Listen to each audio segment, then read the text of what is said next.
Olá pessoal, voltando aqui com o nosso Avescast, estou aqui com o Eduardo Lázaro, grande amigo conterrâneo lá do Espírito Santo, conhecido também como Morango para muitos, né?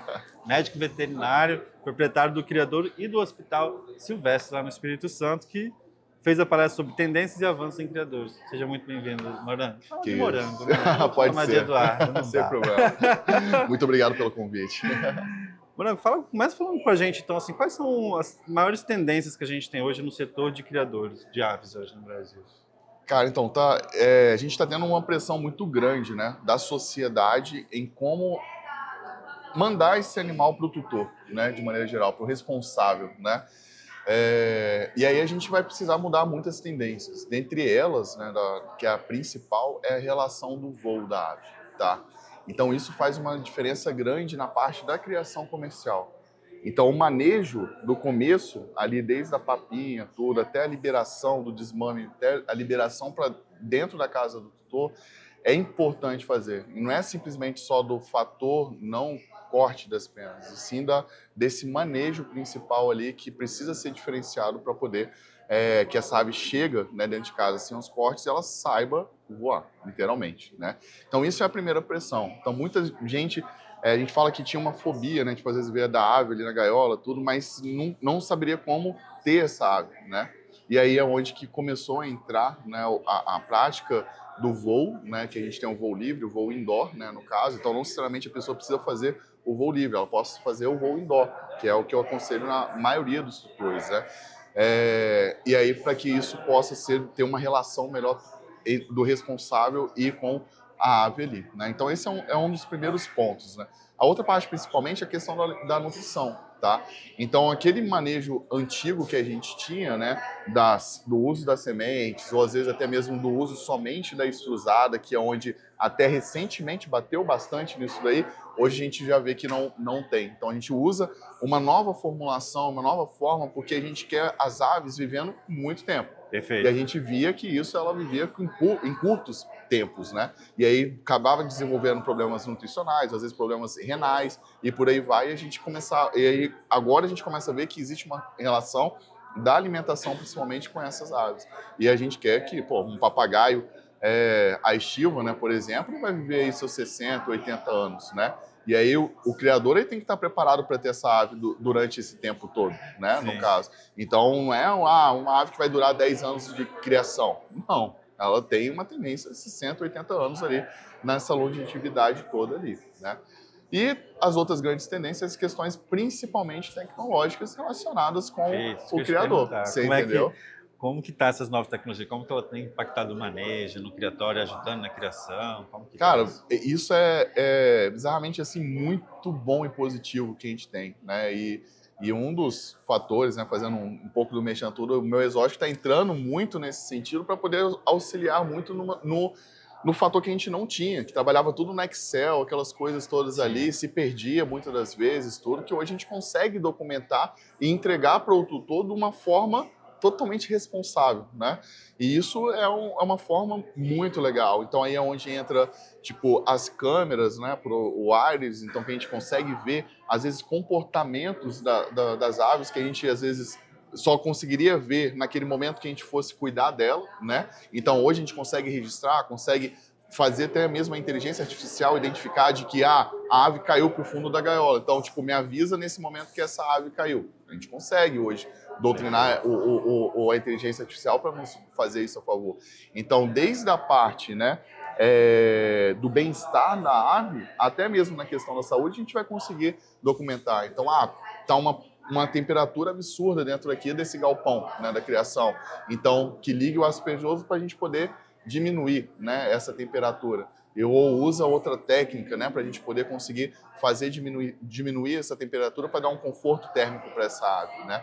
E até mesmo, então vamos ter galpões diferenciados de espécie diferente, que às vezes é uma espécie que está acostumada a viver numa temperatura de deserto, por exemplo, outra que está acostumada a viver num clima amazônico, por exemplo, que são temperaturas totalmente diferentes e a gente consegue colocar aquela temperatura ideal para aquela espécie ali.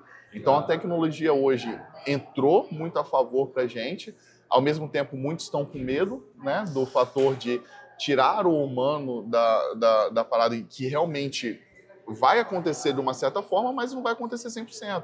E aí é onde vai Você não tira ele, né? Você muda ele de posição. É isso daí. É isso. E aí é onde vai entrar, e aí é onde o criador precisa se preparar e precisa valorizar também o profissional mais qualificado, entendeu? Então, quem vai sair na frente é o profissional mais qualificado, né? Então, a gente vai deixar de existir aquele profissional que só vai lá e faz um examezinho de sangue no bicho. Não, Sim. ele precisa entender sobre a reprodução.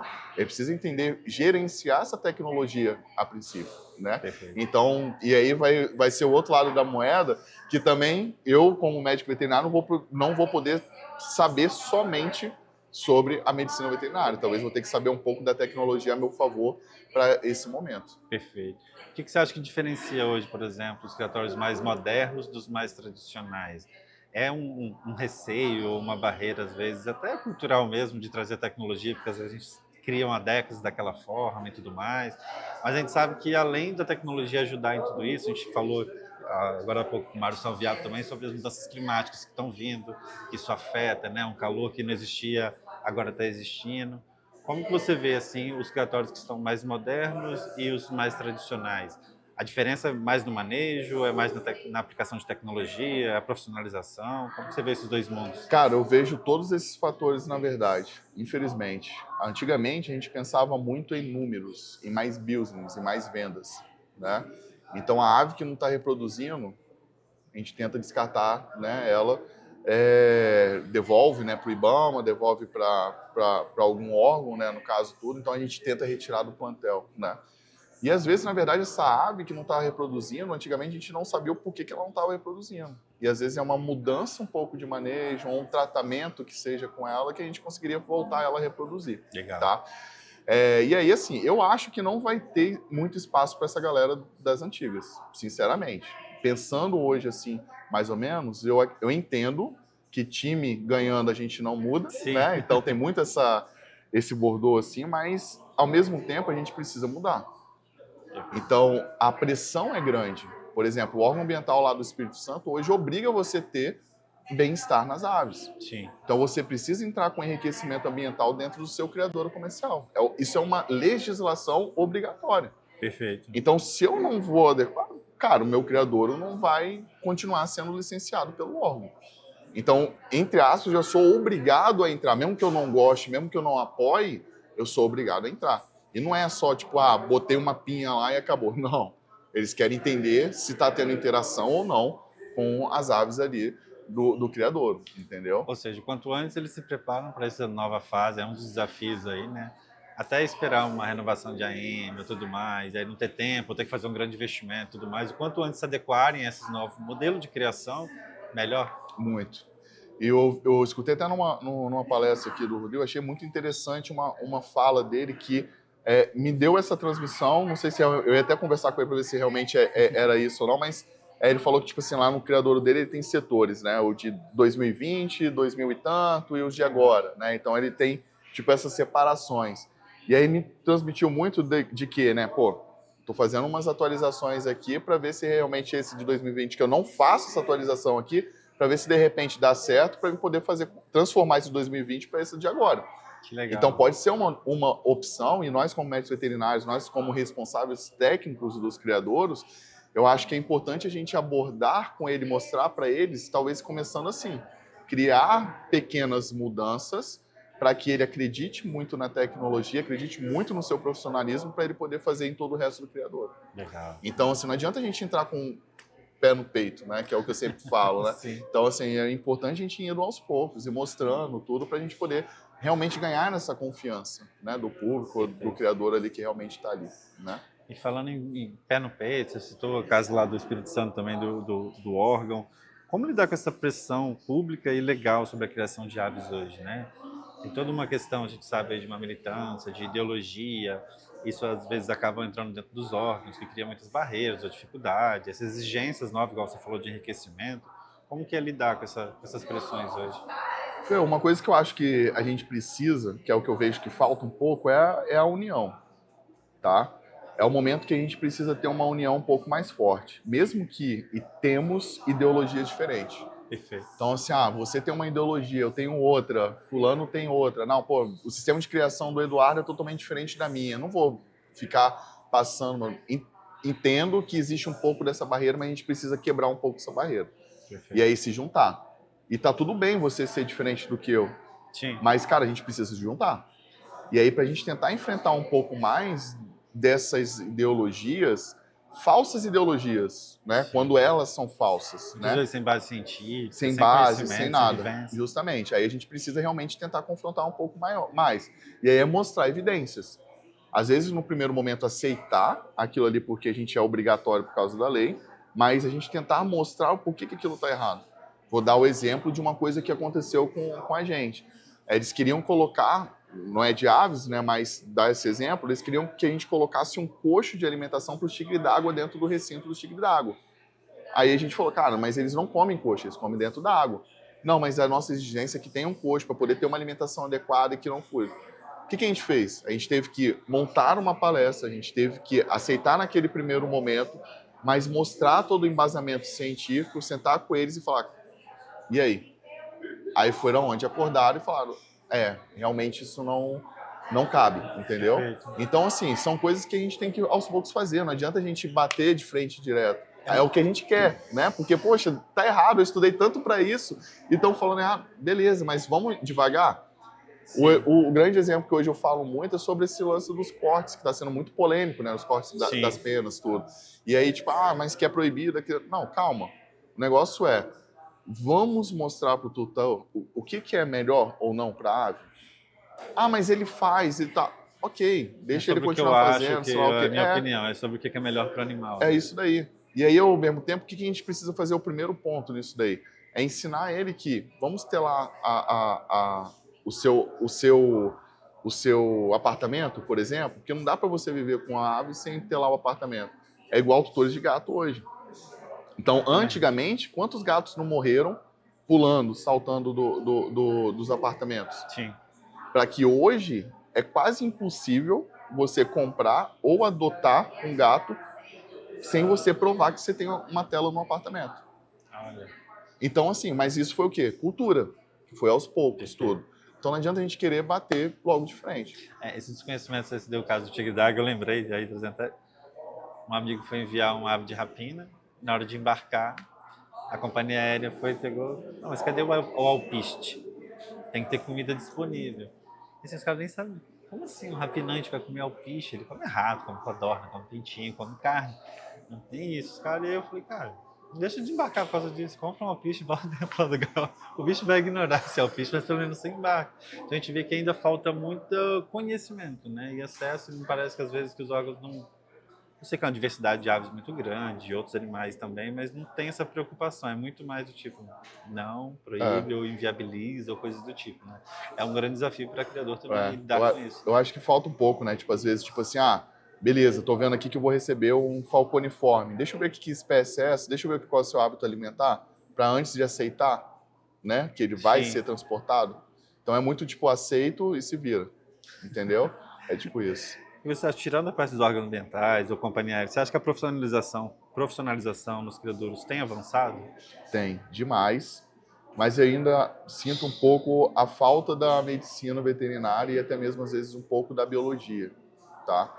E aí o que eu sinto, às vezes, é os donos, às vezes, do criadouros ou tal, tentando burlar um pouco essa profissão. Não são todos, não estou generalizando, entendam isso, tá? Mas, de maneira geral, eu acho que falta um pouco disso daí ainda, dessa chamada desse pessoal. Mas eu não tenho profissional capacitado. Ok, a gente tem várias formas hoje de conseguir trabalhar, às vezes até mesmo à distância, no caso, ou até mesmo com assessoria, ou até mesmo uma ajuda comunitária junto, para a gente poder ter esse profissional junto. Então, por que eu falo isso, né? Até mesmo que, para entender, às vezes, óbitos que está acontecendo no criador, às vezes para atender algum manejo que seja ali diferenciado para a gente poder fazer o que está acontecendo. Qual que está sendo a saúde daquele animal? Qual que está sendo, de repente, a forma de enriquecimento adequado para esse animal naquele momento? E aí é onde eu acho que falta um pouco dos profissionais. Mas eu, dono do criador, entendo muito mais que... Cara, acho que acabou um pouco disso daí. Aí é o que eu falo da união. Não é uma competição, né? E assim, cara pode ter uma experiência lá e tudo mais, mas como eu posso melhorar? E a entrada de um profissional desse, ele pode trazer um detalhe, às vezes uma coisinha, um pouco que você muda ali que pode fazer toda a diferença, É isso né? daí. E às vezes até mesmo eu, como profissional, eu gosto muito de trabalhar nos meus criadores dessa forma. Eu escuto demais os donos, os caras que estão ali na lida, até mesmo o tratador. Uma Que é o troca, cara né? que está ali lidando diariamente. Não sou eu que estou lidando com a ave diariamente, é o cara que está lidando. Então, se ele me fala que aquilo ali é estranho, mesmo que eu entenda que não é estranho, isso me acende uma luzinha.